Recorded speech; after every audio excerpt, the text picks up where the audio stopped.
uwaulize hiyo Injili waliokuwa nayo ni aina gani.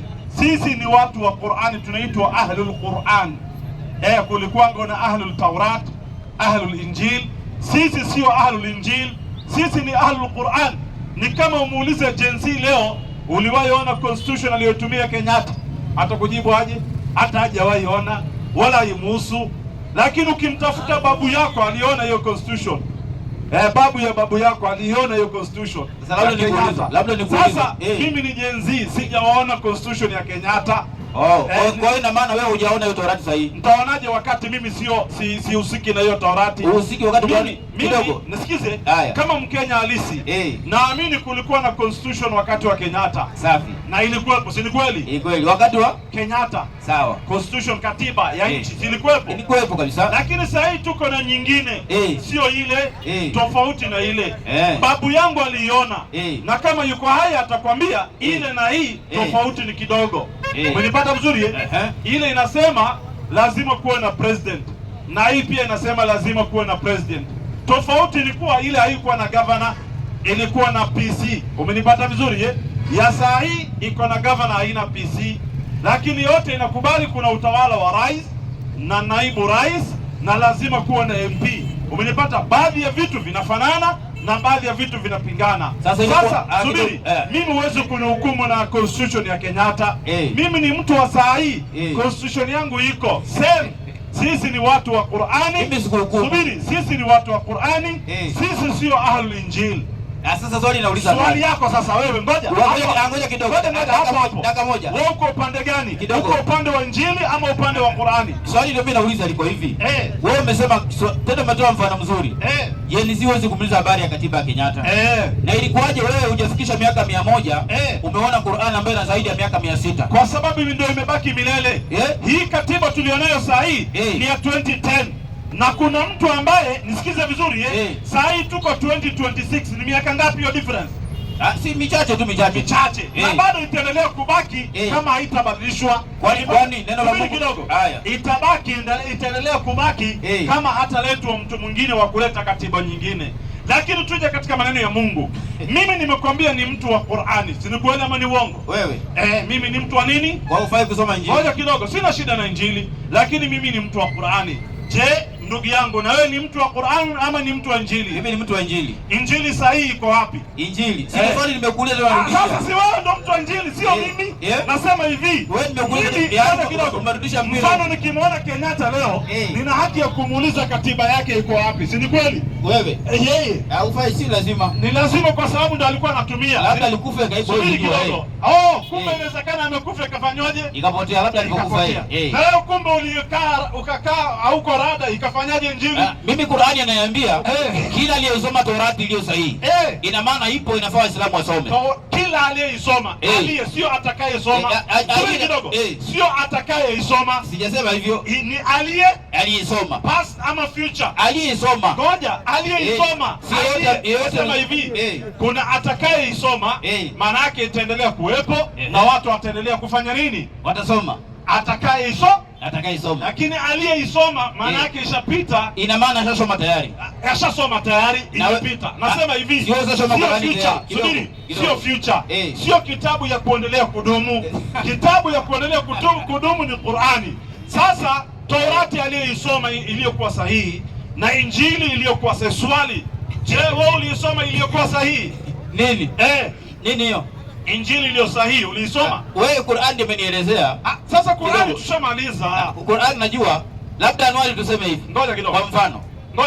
Wacha tukubaliane. Tukubaliane. Kwamba kila aliyesoma Taurati iliyo sahihi na Injili iliyo sahihi ameziona habari za nani? Qur'an inasema habari za Muhammad humo. Kwa hivyo atakayesoma hizo vitabu na asione habari za Nabii Muhammad, bila shaka anasoma Injili isiyo kwa mujibu wa Qur'an, anasoma Injili sio sahihi. Kwa mujibu wa Qur'an.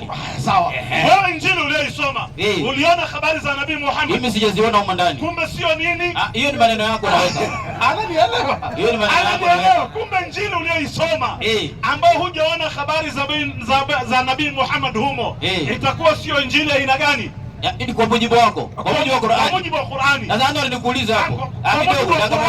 Kidogo. Kwa mujibu wa Qur'ani. Safi. Injili hiyo itakuwa ni injili sio nini? Kwa mujibu wa Qur'ani inadai kuwa ni si sahihi.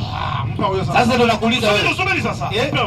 Nimpe nani? Huyo. Hiyo injili sio sahihi, inaitwaje? 57:27 baruani soma. Ukiambiwa nipe mimi unanipa. Soma baruani. Baruani 57:27. Inasema, wacha tuzitaje majina sasa. Zile ambazo ni fake ndio original sasa tutafute. Kwanza tu identify fake inakaa aje. Tukisha identify fake vile inavyokaa, sasa ndio tuanze kugangana kutafuta original. Soma hiyo 57:27. Inasema, Bismillahirrahmanirrahim. Naam. Tena tukafuatisha nyuma yao mitume wengine ambaye Allah aliwaleta, na tukamfuatisha Isa ibn Maryam, yani Yesu pia aliletwa baadaye, na tukampa Injili, na Isa akapewa Injili. Kwa hiyo subiri, kumbe kuna Injili aliyopewa Isa ibn Maryam. Soma sharhi sasa. Sherehe kwa boksi, ndani ya boksi inasemaje? Injili, wewe sikiliza sasa. Injili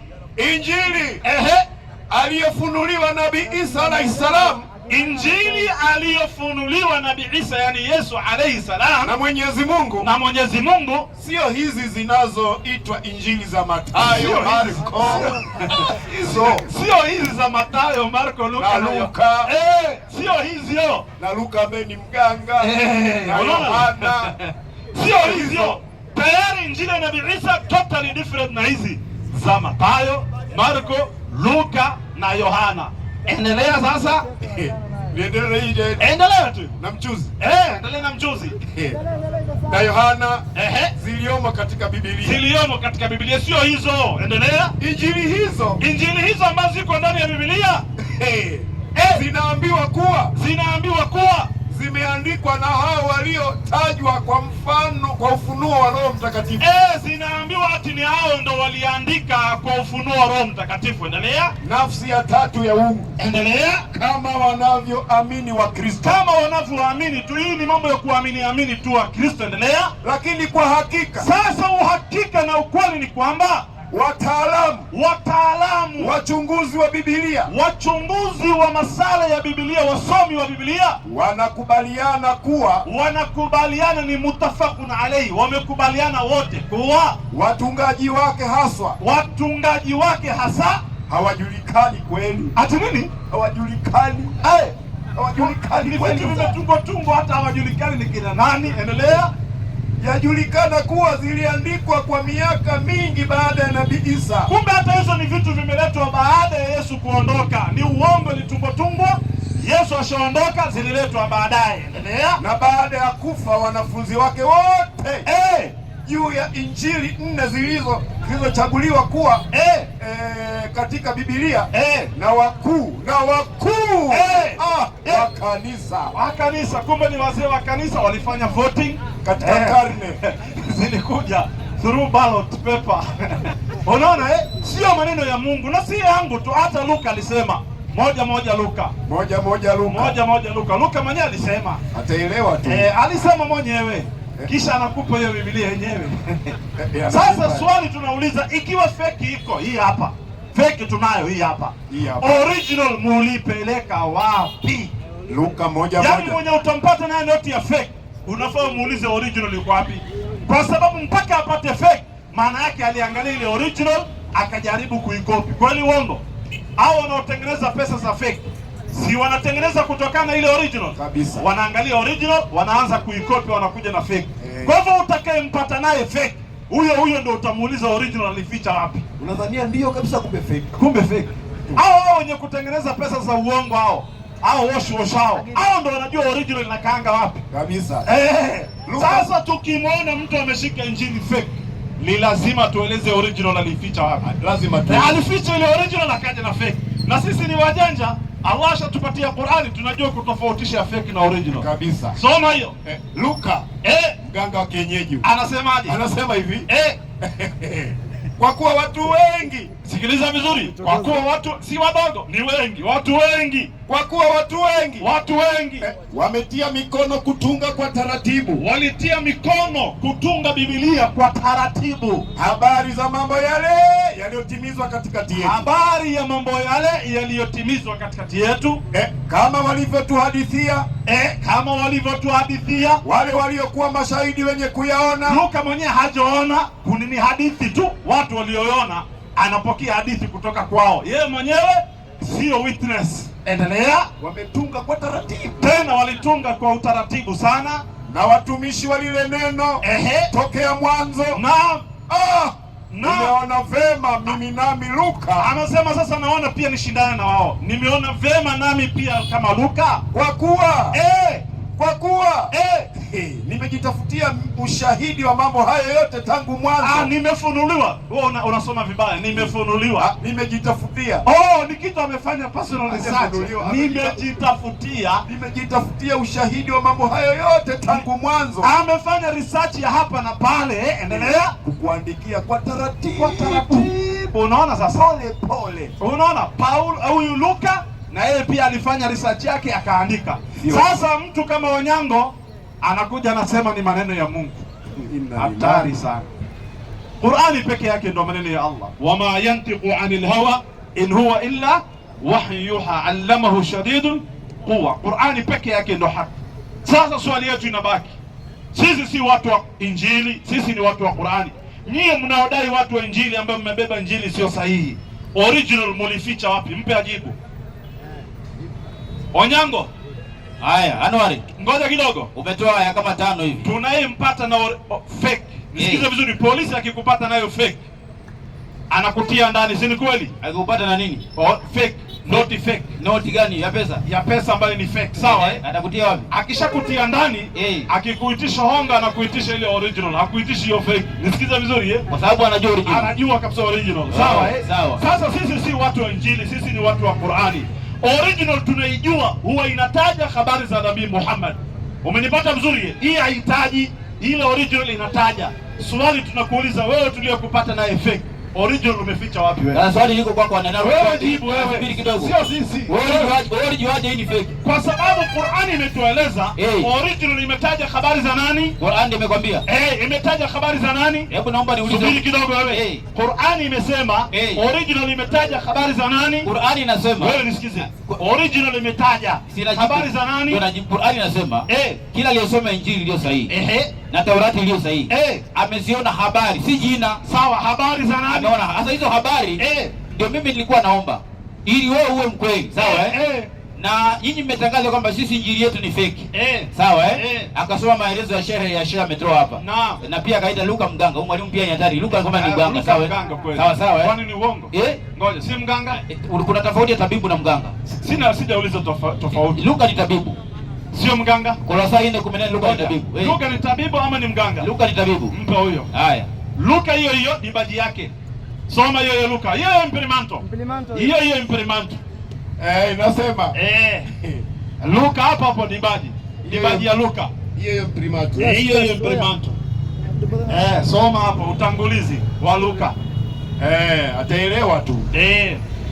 Utangulizi wa Luka hii hapa. Inasemaje? Luka dibaji. Soma hapo. Hapo Luka utaiona. Hapa. Inasemaje? Utangulizi. Umeiona mtungaji? Hali ya Injili yaliyomo. Naam. Utangulizi. Kadiri ya mapokeo ya zamani sana. Endelea. Injili ya 3 imeandikwa na Luka. Imeandikwa na mtu anaitwa Luka, aliyezaliwa Antiokia, akawa daktari. Endelea. Alikuwa mpagani, si Myahudi. Ati nini? Alikuwa ni mpagani, si Myahudi. Patie. Tunaambiwa alikuwa nani? Alikuwa nani? Hiyo si tatizo. Sawa, alikuwa mpagani, sawa. Kabla hajakutana na Yesu alikuwa mpagani. Kabla hajakutana na Yesu alikuwa mpagani. Sawa, nishajibu. Alikuwa mpagani, sawa? Hivi mpagani anaandika maneno ya Mungu? Subiri kwanza na Bwana Anwari. Unajua tukienda wewe umesema ngoja kidogo. Mpagani anaandika maneno ya Mungu. Mpagani. Mbona siandike? Shida ni nini? Kwa hivyo alikutana na Yesu. Ukisoma Buhari inasema kidogo. Luka alikutana na Yesu. Si alikutana na Yesu. Andiko. Alikutana na Yesu. Andiko. Andiko. 11 Luka. Soma. Subiri hiyo habari. Soma. Hata alikutana sasa ndio anakuwa hivi. 11 Luka. Haya, soma hiyo. 10. Toa andiko Luka alikutana na Yesu. Isha story. Hii hapa 11 Luka. Asoma hiyo. Basi baada ya hayo Bwana aliweka na wengine 70 akawatuma wawili wawili wamtangulie kwenda kila mji na kila mahali alipokusudia. Anwari, subiri kwa andiko ni langu tu, kwa mpole. Mimi nimetoa.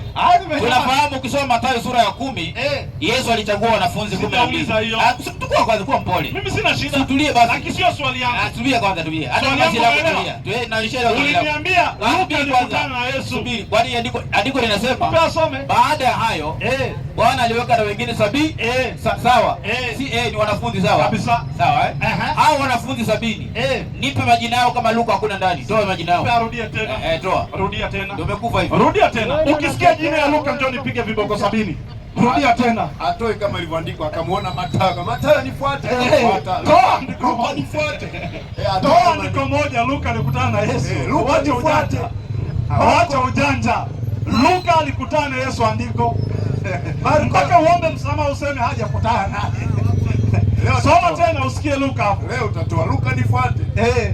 Tembea na Yesu. Basi baada ya hayo Bwana aliweka na wengine 70. Akawatuma wawili wawili wamtangulie kwenda kila mahali. Umesikia jina ya Luka hapo?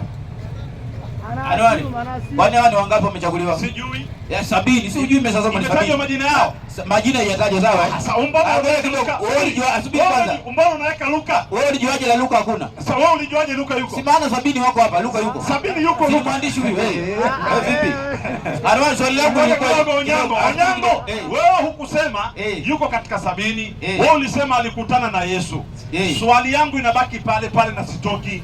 Andiko gani inasema Yesu alikutana na Luka? Kwani ile andiko limesemaje? Unasikia Luka hapo? Hiyo. Kwani wametaja wangapi? 70. Sasa 70 imetajwa. Unataka moja kwa moja sema Luka anasema hivi. Luka amekutana na Yesu iko. Moja kwa moja. Si tumetoa hapa 11. Hii haikusema Luka, imesema 70. Wewe unataka iandike kila, ngoja kidogo. Unataka kila anayekutana jina lipangwe hapo kwenye listi.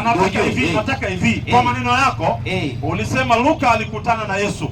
Kabla akutane na Yesu alikuwa mpagani. Wewe umesoma dibaji. Umesoma dibaji. Ngoja kidogo. Nimesoma dibaji ni mpagani. Wewe ukaniambia alikuwa ni mpagani kabla akutane na nani? Na Yesu. Kwa hivyo kuna wakati walikutana na nani? Na Yesu bila shaka. Ndo akabadilika akawa si mpagani tena. Si sawa? Ili awe si mpagani, abadilike. Andiko moja inasema Luka alikutana na Yesu. Tushatoa dili hapa tusikesha tushatoa. Na sio huyo peke yake, ni wengi sana. Nasema hivi. Hiyo ni kwa assume. Nasema hivi, atuende na assumption. Nasema hivi. Paganism si kitu rahisi. Mpagani ni mtu ambaye yuko mbali na Mungu. Yaani hana dini. Hana dini. Mtu ambaye hana dini. Kitambo aje apate dini. Maana yake ni historia imerekodiwa. Si ni kweli? Si lazima irekodiwe. Isiporekodiwa anabaki kuwa mpagani. Hapana, sio hivyo. Subiri kidogo. Subiri hivyo zinamalize. Huyu Luka ambaye amewaandikia mpaka Injili anadai ni ya Yesu na alikuwa ni mpagani. Ukaniambia alikutana na Yesu akabadilika ndo akaandika Injili. Nipe tu andiko moja ya kusatisfy watu wote. Luka alikutana na Yesu akabadilika kutokuwa mpagani. Toa hiyo. Wewe umesoma dibaji. Toa andiko. Andiko nishatoa ndio hili hapa. Inasema Luka amekutana. Andiko ni mengi tu. Andiko moja tu. Nishatoa Luka, hii imetosha. Nasema hivi, sitaki ya kuficha ficha kama bangi. Nasema hivi, hii kuficha ficha kama bangi ndo hatutaki. Tunataka kitu straight. Kwa hiyo kidogo. Andiko lazima kupenda mic. Anwari nikuulize. Ngoja kidogo. Kwa hiyo ina maana kama haijaandikwa, subiri kwa mpole kwa Biblia. Vipi? Ina maana kama haijaandikwa inavyotaka hawakukutana. Kwanza tukubaliane haijaandikwa. Kwanza tukubaliane. Tunasema hivi, tusiconclude bila kukubaliana. Tukubaliane kwanza haijaandikwa. Sawa? Vile wewe unataka ndio haijaandikwa. Haijaandikwa aje? Vile unataka. Vipi? Kwamba Luka hivyo vile unavyotaka wewe. Kwa kuwa haijaandikwa, Luka alikutana na Yesu haijaandikwa. Luka haijakutana na Yesu. Kwa hivyo itabakia Luka hajakutana na nani? Hiyo ni mawazo yako. Hata maswahaba wote majina yao, subiri kidogo kwa mpole. Ndani ya Qur'ani ukitoa aya mahali walikutana na Muhammad hakuna hapa iko. Masahaba, Qur'ani kwanza sio historia ya masahaba, anasema hivi. Qur'ani si historia ya masahaba. Qur'ani ni wahi aliyofunuliwa Mtume Muhammad sallallahu alaihi wasallam.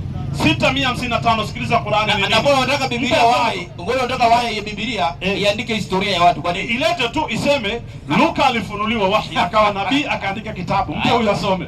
655.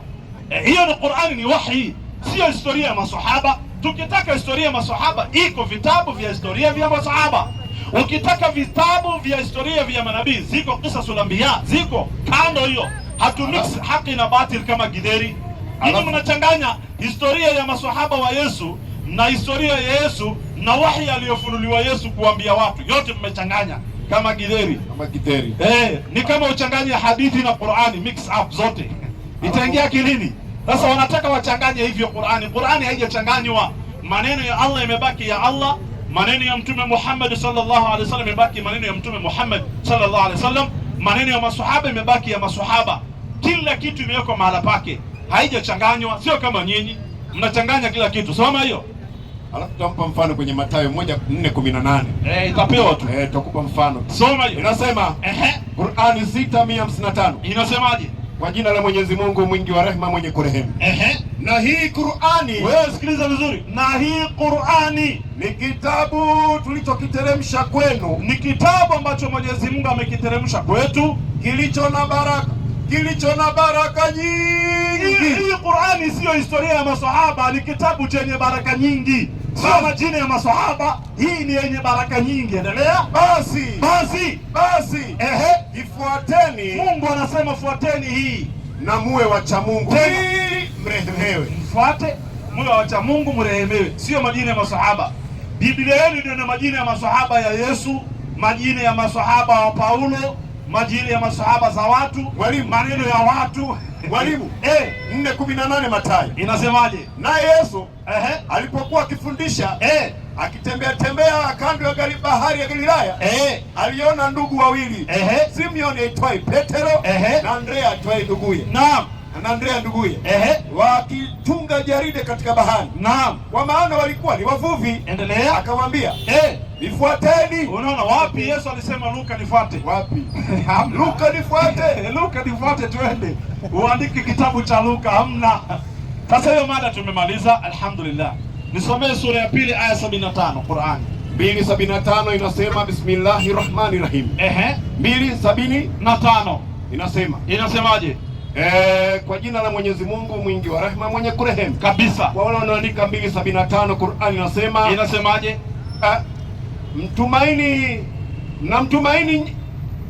Mnatumaini nyinyi Waislamu ya kwamba watakuaminini hao Mayahudi. Kina Netanyahu watawaamini nyinyi. Mababu zao walikuwepo hao. Endelea. Na hali baadhi yao, sio wote, na hali baadhi yao, sio wote, na hali baadhi yao walikuwa wanasikia maneno ya Mwenyezi Mungu, wanasikiliza maneno ya Mwenyezi Mungu iliyomo ndani ya Qur'ani, kisha wanabadilisha hiyo maneno, wanageuza. Endelea. Baada ya kuwa wameyafahamu na hali wanajua. Endelea.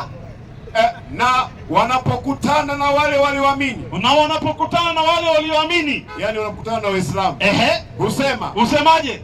Tumeamini kuwa kweli huyu Nabii Muhammad ni mtume wa haki. Unaona, tunaamini huyu ni mtume wa haki huyu. Endelea.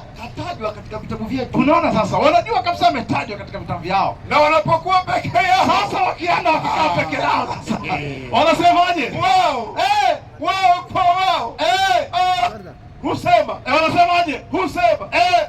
Naambiwa husema wanapokuwa peke yao kwa wao husema, naam, mnawaambia Waislamu aliyokufungulieni Mwenyezi Mungu. Wakiwa peke yao wanakufuru, wakiwa na sisi wanafuata.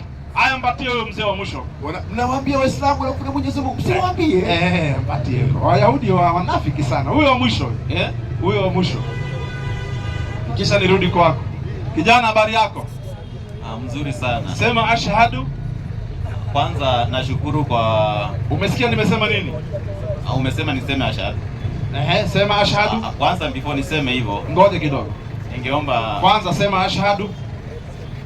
Unza nilazimisha. Na kulazimisha unasilimu kwa lazima leo. Haya, sema ashhadu. Lazima unasilimu. Sema ashhadu. Ulisema huwezi lazimisha mtu anakuja kwa hiari. Ati nini? Ulisema mtu anaingia kwa hiari. Nani alisema hivyo? Si nyinyi mnasema mtu anaingia kwa hiari ndio lazimishi. Alazimishwe katika dini? Hakuna ulazimisha katika dini. Kwa hivyo katika Uislamu mtu alazimishwi kuingia katika Uislamu? Mimi sijasikia mtu analazimishwa. Kumbe mnajuaga. Nilikuwa nataka kuprove hiyo. Kumbe mnajua Uislamu la ikraha fi din. Hakuna kulazimisha mtu katika dini. Haya, jina yako? Naitwa Stanley. Stanley, dini yako?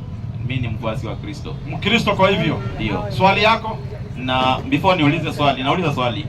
Lakini ningekusifu kwanza kwa akili yako pana. Na ningekuwa na uwezo. Ningekuchukua kama advocate wangu. Advocate wako? Lawyer wangu. Akili yako ni pana sana. Unataka niwe lawyer wako? Hujasomea hiyo kiwango. Ungekuwa na uwezo. Ningekuwa na uwezo, ungesomea hiyo. Sasa nasema hivi, ili uwe na uwezo wa kunichukua mimi niwe advocate wako, silimu na kufanyia free. Hujasomea kwanza law. Sina advocate wa dini. Nasema hivi, wa dini ni sawa. Advocate wa dini. Ili niwe advocate wako wa dini, silimu na kufanyia free. Hiyo ni sawa kwa dini. Uko tayari?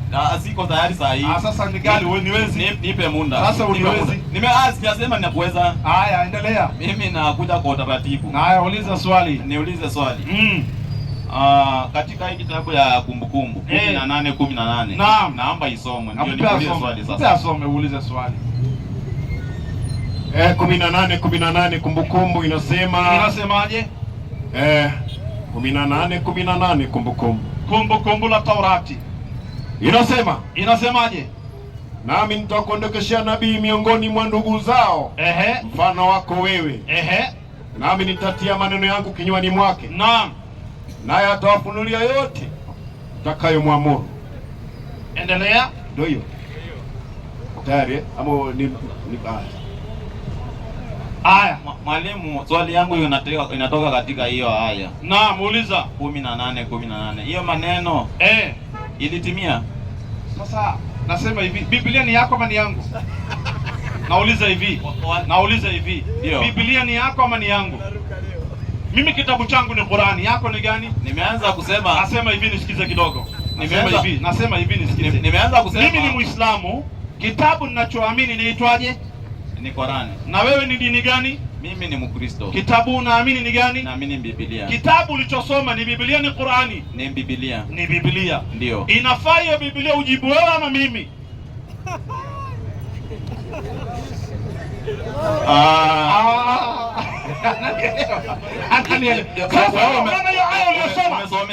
Hiyo aya uliyosoma, sisi Waislamu tukitafsiri tunasema ndugu zao Wayahudi ni Waarabu ambayo sio Waisraeli. Kwa hivyo mtume atakayekuja ni mgeni ambaye asiye Muisraeli, tena anatoka nchi ya mbali ya Arabuni, kwa sababu Arabuni na Israeli ni mbali, ni kilomita nyingi sana. Sasa msikilize hiyo andiko moja, kisha ujibu hiyo swali uniuliza mimi, ujibu ndani ya Biblia yako. Mpe huyo 8:41 Wafalme wa Kwanza. Ataelewa tu. Ataelewa. Mtume anayekuja kwanza si Mwarabu, si Muisraeli, ni Mwarabu. Ni mtu asiyekuwa Muisraeli, anatoka Arabuni, nchi ya mbali, tena ana kibla anaelekeaga. Sasa soma hiyo 8:41.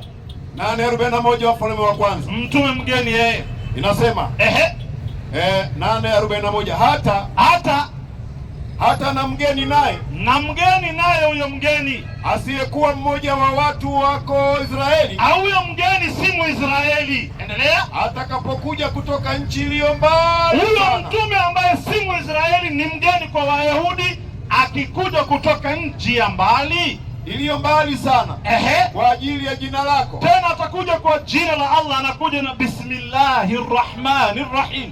Akifanya kitu bismillah, akitembea bismillah, akikula bismillah, anakuja kwa jina la Mwenyezi Mungu. Endelea. Maana watasikia habari za jina lako kuu.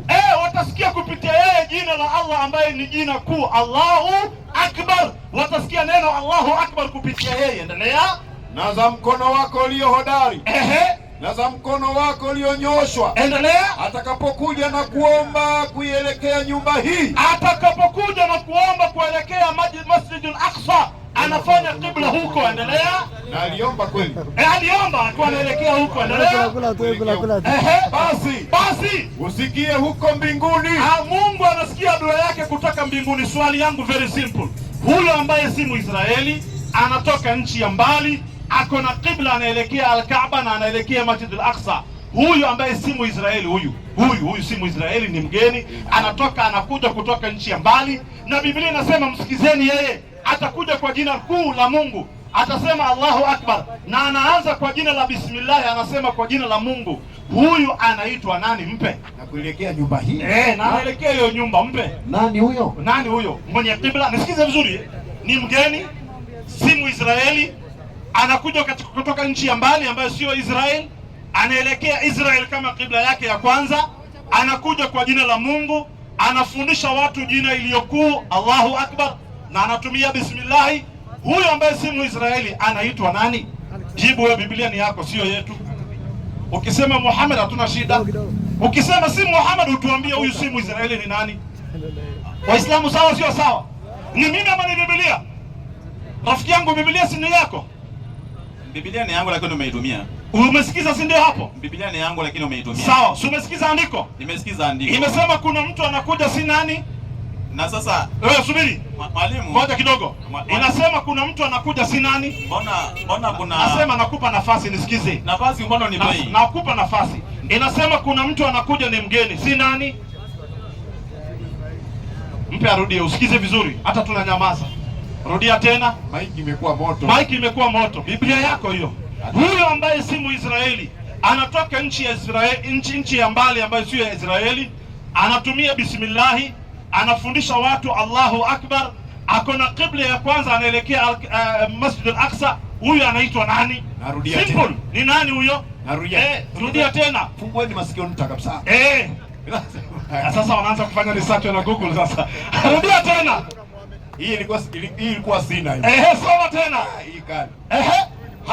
Hata na mgeni naye ni katika wale manabii, naye anaongezwa katika list. Endelea. Asiyekuwa mmoja wa watu wako Israeli. Kumbe si katika Waisraeli. Asiyekuwa mmoja wa watu wako Israeli, si katika wana wa Israeli. Endelea. Atakapokuja kutoka nchi iliyo mbali sana. Atakapokuja na utabiri hayuko maana yake atakuja kutoka katika nchi ya mbali kabisa. Endelea. Kwa ajili ya jina lako kuu. Tena anakuja kwa jina la Mwenyezi Mungu ambaye ni bismillah, tena Allahu Akbar. Endelea. Kwa ajili ya jina lako. Endelea. Maana watasikia habari za jina lako kuu. Tena wakisoma anatumia bismillah, watasikia habari ya jina la Mungu ambaye ni kuu, yani Allahu Akbar. Endelea. Allah ni mkuu. Na za mkono wako ulio hodari. Endelea. Na za mkono wako ulionyooshwa. Atakapokuja na kuomba. Atakapokuja na kuomba, yani anaswali na kuomba. Kuelekea. Kuelekea wapi? Nyumba hii ya Masjidul Aqsa, ana kibla yake ya kwanza, anaelekea Jerusalem. Endelea. Basi usikie huko mbinguni. Mpe hizo sifa kemkem, mpe. Umesikia? Hiyo alikuwa amesoma Wafalme? Sijui. Ni vizuri tuende. Hata sikumbuki nilisoma gani. Tuko hapa tunasema hivi. Kwani hii Biblia si ni yako? Tuko hapa tufundishane. Nasema hivi, hii Biblia si ni yako? Lakini hapo tutasoma ndio wakao kuna kuuliza. Kumbe hii maneno ambayo nasoma hujaisoma. Nasoma saa hii. Ndio mara ya kwanza. Ndio mara ya kwanza. Ndio unasikia? Ndio nasikia sasa unifunze. Hujaisikia mbeleni? Mwalimu. Waislamu takbir. Kumbe hizo ni vitu mnafichwango kule kanisani. Sasa kama unasikia mara ya kwanza, nitakufundisha mimi, sina shida. Nitakueleza ni nani. Kwanza nieleze wewe. Huyu ambaye asiye Muisraeli anakuja kutoka katika nchi ya mbali, tena anafundisha watu kuhusu jina la Mungu, tena anaelekea Yerusalemu wakati anaabudu, anaomba. Anaitwa nani huyu ambaye si Muisraeli? Umesoma kitabu gani kwanza? Nikikumbusha tafadhali. Kitabu niliyosoma ni Biblia. Kitabu gani? Biblia ni kubwa. Ni kubwa. Hata Biblia hajui. Maskini. Unasoma kitabu gani? Nimesoma Wafalme wa kwanza 8:41. 8:41. Mpaka mzee kule anakusaidia. Ni sawa. Sasa umeuliza swali gani? Sasa uliza swali sasa. Inasema hivi. Ndio. Kuna mtu mgeni anakuja. Ndio. Ambaye si Muisraeli. si Mwisraeli, nasema asiye Mwisraeli, sawa eh? Ndio. Tena anakuja kutoka nchi ya mbali. Ndio. Hii ni maneno yanazungumzwa ndani ya Yerusalemu. Sawa eh? Ndio. Anaambiwa huyu anakuja kutoka nchi ya mbali ambayo sio Yerusalemu. Ndio. Na huyu atakuja kufundisha watu, ama anakuja kwa jina la Mungu. Jina la Mungu, sisi Muhammad ametufundisha kila kitu kwa jina la Mungu, bismillah. Tena atafundisha watu kwa jina kuu la Mwenyezi Mungu ambaye ni Allahu Akbar. Tena ana kibla yake, anaelekea Jerusalem. Sawa eh? Ndio, nakusikiza. Huyu ambaye si Mwisraeli ni mgeni kwa wana wa Israeli, ni mgeni kwa Wayahudi, na si Mwisraeli, na anakuja kutoka kwa Mungu, tena nchi ya mbali. Anaitwa nani? Ndio, sasa hiyo ndio swali sasa. Anaitwa nani? Lakini wajua shida yako, upei mtu nafasi ya kujieleza. Nimekupa nafasi, jibu sasa. Haya, sasa hiyo umesoma Wafalme wa kwanza 8:41, si sawa? Nataka isomwe hiyo Wafalme wa kwanza 8:22. Mpe asome, sina shida, iwe ni 22 iwe ni 20, sina shida tu. Ustaje mtu mmoja si Myahudi, ambaye si Myahudi, si Mwisraeli, hatoki Jerusalem, anatoka nchi ya mbali, tena anatumia bismillah na anafundisha watu kuhusu Allahu Akbar na ana kibla. Taja huyo kama ni mwanaume. Soma hiyo. Inasema Wafalme wa kwanza 8:20. Inasemaje? 22. Msomee tu. 21, 22. Wanaficha habari za Nabii Muhammad ndani ya vitabu vyao. Suleiman naam, akasimama mbele ya madhabahu ya Bwana machoni pa mkutano wote wa Israeli. Akaikunjua mikono yake mbinguni. Akasema, Bwana Mungu wa Israeli, hakuna Mungu kama wewe mbinguni, juu wala duniani, naam, chini ya ardhi, ushikae maagano na rehema kwa watumishi wako. Mpatie. Rafiki yangu, umesikia swali yangu? Habari ni za Suleiman. Sawa. Tukubaliane Suleiman hakuwa Mwisraeli, hakuwa Myahudi, sawa? Andiko. Kwani andiko ndio andiko nasema hivi. Andiko niliyoitoa isikilize kwa makini, mpe arudie andiko. Umesema ni Suleiman, mpe arudie. Mimi niliuliza ukangeuza tukaenda kwa Wafalme. Patia arudie. Wajua swali yangu ilikuwa peana mic wewe, umeambiwa peana mic kwanza, peana mic. Mpe. Enda 41. Ukiambiwa nipe unanipa. Enda 41. Nampa huyo. Sasa hata na mgeni naye asiyekuwa mmoja wa watu wako Israeli, asiyekuwa mmoja wa watu wako Israeli. Mpe. Unasikia? Huyu anayekuja kutoka katika nchi ya mbali, tunaambiwa si katika wana wa Israeli. Kwa hivyo atakuwa si Mwisraeli, sawa? Ametajwa jina? Sawa, hakutajwa. Nasema hivi, huyu mtume hakutajwa jina. Sijasema ametajwa jina. Wewe ukasema ni Suleimani. Swali, kwani Suleimani si Mwisraeli? Andiko ni Mwisraeli. Si unipe andiko kwa Suleimani Mwisraeli. Kwa akili yako ndogo ile ya kukula gideri, Suleimani ni Mwisraeli, si Mwisraeli?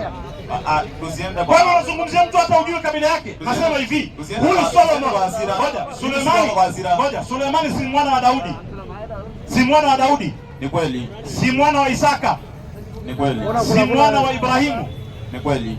Unaipata vizuri? Si mwana wa Yakobo. Yakobo si alikuwa anaitwa Israeli?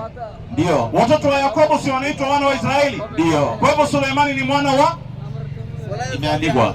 Mwana wa imeandikwa. Wa Israeli, sawa? Imeandikwa. Lakini huyu mtume tunaambiwa si mwana wa. Huyo ni mtume. Huyo yeye ametajwa. Ni mtume anayekuja kutoka nchi ya mbali. Nasema hivi, kwanza awe mtume asiwe mtume. Nasema hivi, sijasema ni mtume. Umesema ni mtume. Nisikize, awe mtume. Nasema hivi, awe mtume asiwe mtume. Huyo anayekuja anafundisha watu jina la Mungu, anawarudisha katika jina kuu la Mungu, anawaelekeza watu kibla, namna ya kuabudu na kuelekea mahali. Huyo ambaye akiomba dua inasikika mbinguni, huyo mtu anaitwa nani? Ukaniambia ni Suleimani. Suleimani sio huyo, kwa sababu huyo si Mwisraeli. Huyo ambaye asiye Mwisraeli katika manabii wote, nisikize vizuri, katika manabii wote waliokuja ni Muhammad sallallahu alaihi wasallam peke yake aliyekuwa si Mwisraeli. Hao wengine wote walikuwa wana wa Israeli. Kizazi chote walikuwa ni wana wa Israeli, kutoka katika kizazi cha Ishmail, mtoto aliyetokea katika kiuno cha Ishmail ambaye si Mwisraeli, ni ndugu ya wana wa Israeli, ni mtoto mmoja Mwarabu anaitwa Muhammad sallallahu alaihi wasallam. Hao wengine wote walikuwa ni Banu Israeli, isipokuwa kutoka katika kizazi cha Ishmail ni Nabii Muhammad sallallahu alaihi wasallam. Sasa ikiwa Biblia yako imemtaja mpaka habari imeeleza, unakataa mpaka unasingizia Suleimani si Mwisraeli. Ulituambia Suleimani si Mwisraeli, ni uongo wa wazi. Ni sawa mwalimu. Haya, mpe next. Tushamaliza. Umemalizana na mimi? Next, nishamalizana. Huyu anayesimama nyuma yako mpe. Wewe simama, mpe huyo. Swali yangu najibu mimi, nitajibu baadaye, mpe huyo next. Haya, simama yeye akae. Haya, kaa hapo. Natibu mmoja mmoja tu. One after the other. Rafiki yangu, habari yako? Habari yako? Unaitwa nani? Muislamu, Mkristo? Shika mzuri ya kitu. Ongea kwa microphone. Muislamu, Mkristo? Ongea kwa sauti. Ukristo sio dini. Ati nini Ukristo? Wewe subiri kidogo. Ongea kwa sauti. Hebu mpeleka microphone kwa mdomo. Peleka microphone kwa mdomo. Hivi, feka hivi. Ukristo? Kwa hivyo Ukristo si dini. Sasa si uongee. Mtu naye. Si weke kwa mdomo. Na dini? Ukristo si nini? Haitapeleka mtu mbinguni. Kwa hivyo Ukristo sio dini. Kuna dini haipeleki mtu mbinguni. Wewe uko na dini? Ndio sababu nimesema. Nasema hivi, wewe uko na dini? Uko na dini? Sina dini, niko na imani ya Ukristo. Kwa hivyo wewe huna dini. Ongea na bali. Haya, simama. Haya, simama. Haya, huyo nyuma wa pikipiki kaa hapo. Wewe. Huyo nyuma yako huyo. Wewe sio Alex. Huyo next. Alex utapewa wewe. Mpatie huyo next. Acha niweke mambo sawa. Subiri kidogo. Acha niweke mambo sawa. Subiri, mambo utaweka baadaye sawa. Mpatie huyo nyuma yako. Huyo mrefu. Next. Mzee, habari yako? Unaitwa nani? Karioki, una swali? Sio kubwa, kuna swali dogo. Uulize Karioki swali yako. Sadaka mwalimu. Wewe ni Muislamu, si mimi ni Muislamu. Na umesilimu? Mimi? Mtasilimu aje, nimezaliwa Muislamu. Umezaliwa Muislamu? Hakuna mtu anakuwa asilimu na nini? Unazaliwa Muislamu. Nini maana ya kusilimu? Kunyenyekea tu. Kunyenyekea? Kunyenyekea kwa Mwenyezi Mungu. Nikikwambia nyenyekea silimu. Utafanyaje? Sasa. Ngoja, utafanyaje? Wewe kuelekeza swali. Swali nimeuliza hivi. Kusilimu. Ukanyagua umezaliwa. Kusilimu ina maana mingi, nisikize, ina maana zaidi ya 5. Sawa Kwanza ni kunyenyekea. Pili ni kusilimu kwa kuingia ndani ya dini. Unaweza kuwa Muislamu na bado unanyenyekea, maana yake unasilimu kila siku. Kwa sababu Ibrahim aliambiwa aslim, akasema aslamtu lirabbil alamin. Umenipata vizuri Anaambiwa silimu, akasema nimesilimu kwa Mwenyezi Mungu. Na si ati hapo Muislamu yote, alikuwa fully Muslim. But anaambiwa aslim, maana yake bi maana nyenyekea. Mtume akiambiwa silimu aslim, maana yake nyenyekea kama alivyonyenyekea nani? Ibrahimu. Haimaanishi silimu uingie ndani ya dini ama utoke ndani ya dini nyingine. Kama mimi saa hii Qur'ani kila siku tunasoma na tunasema aslamtu lirabbil alamin, tumesilimu kwa Mola wa ulimwengu mzima. Kwa hivyo kusilimu ina maana ya kunyenyekea, ina maana ya kuingia katika dini ya haki ya tauhid. Kusilimu ina maana ya kuwa mpole mbele ya Mwenyezi Mungu au kujisalimisha mbele ya Mwenyezi Mungu. Ina maana nyingi sana, lakini maana ya dhahiri nzuri kabisa ni wewe Mkristo unyenyekee kwa Mungu kwa kutoka katika ushirikina na kuingia katika haki. Uache kuabudu miungu, Mungu Baba, Mwana, Roho Mtakatifu. Hiyo ni shirki, unaacha hiyo, unarudi unaabudu Mungu mmoja kwa kusema ashhadu an la ilaha. Mpe asome 4:36 Qur'ani. Mpe asome. Ile kubwa tulionayo sasa ni kuwasilimisha nyinyi, kuwatoa katika shirki na kuwaleta katika tauhid. Hiyo ni njia moja ya kusilimu. Njia ya pili, ukiwa Muislamu unanyenyekea au unaendelea kujisalimisha kwa Mungu, nyinyi tunawatoa katika shirki. Soma hiyo 4:36. Bismillahirrahmanirrahim. Inasemaje? Mwabuduni Mwenyezi Mungu. Mwabuduni Allah peke yake, wala msimshirikishe na chochote. Kwa hivyo ibada ya kishirikina ya kuabudu miungu watatu, ati Mungu Baba, Mungu Mwana, Mungu Roho Mtakatifu, muache. Murudi kwa kuabudu Mungu mmoja peke yake, ambaye ni Mungu wa Muhammad, Mungu wa Yesu, Mungu wa Musa, Mungu wa Ibrahimu. Ukikubali hilo ndiyo kusilimu. Sawa sio sawa Waislamu? Hiyo ndio kusilimu. Unasema ashhadu an la ilaha illa Allah. Kama uko tayari kutoka katika shirka na kusilimu kwa kukubali tauhid kwamba Mungu ni mmoja, uko tayari kuwa Muislamu, mkono juu. Nani ako tayari kuwa Muislamu? Nione Waislamu kwa ishara ya mkono. Waislamu. Takbir. Aya chini. Nione Wakristo. Aya. Wewe silimu wewe kuwa Muislamu. Ananiangalia. Nani yuko tayari kuwa Muislamu? Nani yuko tayari kutoka katika shirki na kuingia katika tauhid? Nani yuko tayari kuwa Muislamu? Who is ready to join Islam? Atoke katika masala ya kumshirikisha Mungu, arudi katika tauhid, aseme ashhadu an la ilaha illa Allah wa ashhadu anna Muhammadur Rasulullah. Nani ako tayari? Mpatie boni. Mpe boni, labda ako serious. Mpatie labda anataka kusilimu, tunajuaje? Anaweza shangaza Waislamu leo aseme nataka kusilimu. Boni. Huyu.